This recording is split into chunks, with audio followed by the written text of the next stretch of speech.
Welcome back to Dano Does Things. All art begins with an idea, and this one is mine.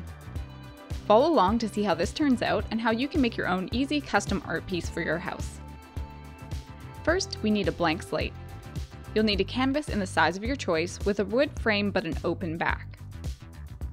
You'll also need acrylic paints in the color of your choosing, paintbrushes, a larger and smaller filbert brush works perfect for this project, some white and some black embroidery thread, scissors and an embroidery needle, and whatever additional supplies you need for painting like water and a paint rag. Gather your supplies and let's get going. We are going to be mixing 3 different colors of acrylic paint and using them to make 3 abstract shapes on your canvas. By the way, if you want to be extra and prime your canvas, do that first. But if you want to get straight into painting, I definitely get it. Now, I'm not super great at picking colors that go together, but there are tons of resources out there to find them. If you search color palette on Pinterest, you can find tons of inspiration and then just try to mimic the colors you see with your paint. Learning to mix colors can take time, but don't be afraid to just jump in and start mixing and see what you get. It's also why I would suggest getting a lower price point acrylics to start so you can play around with mixing colors without being afraid to waste expensive paint. Once you have the colors you like, you can paint 3 curvy abstract shapes on your canvas. 2 of the shapes will be smaller and on the corners of your left-hand side, and 1 will be bigger and on the middle of the right. You can just sort of let your brush guide you as you make nice round shapes, and make sure to wrap the paint around the side of the canvas. You can use your big brush to start and clean up the edges with your small brush.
Once the shapes are to your liking, set your canvas aside to dry and go clean up your brushes.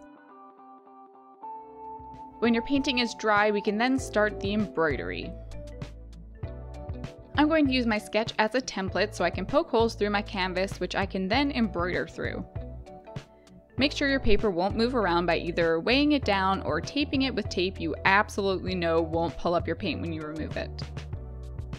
Now, following the outline, it's time to poke holes all along the design, about 1 centimeter apart each time. You can use your embroidery needle, but I have this old needle felting needle that I no longer use for needle felting, which is a bit easier to use just because it has this little handle on the end. You could also wrap tape or something around your needle.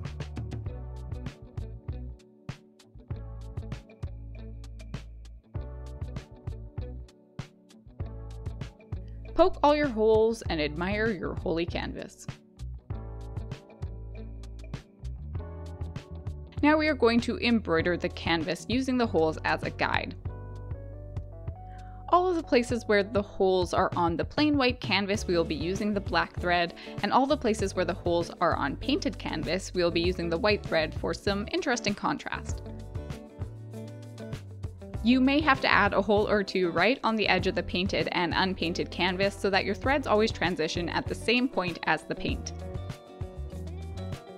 Keep your sketch handy so you can follow the design, as the holes may get a bit confusing to follow. Embroidery takes some time, but put on your favorite podcast and keep on sewing. Your beautiful piece of custom art is almost done.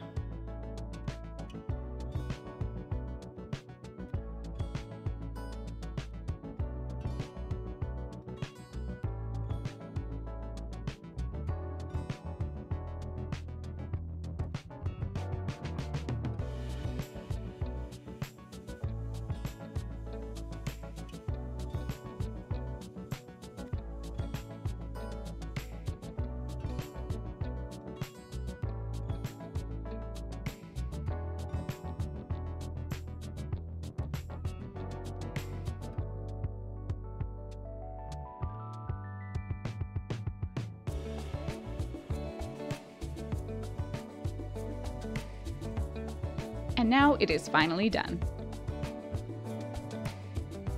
I really hope you enjoyed this week's video, and I hope you give this project a try. Thank you for watching, and we'll see you next week.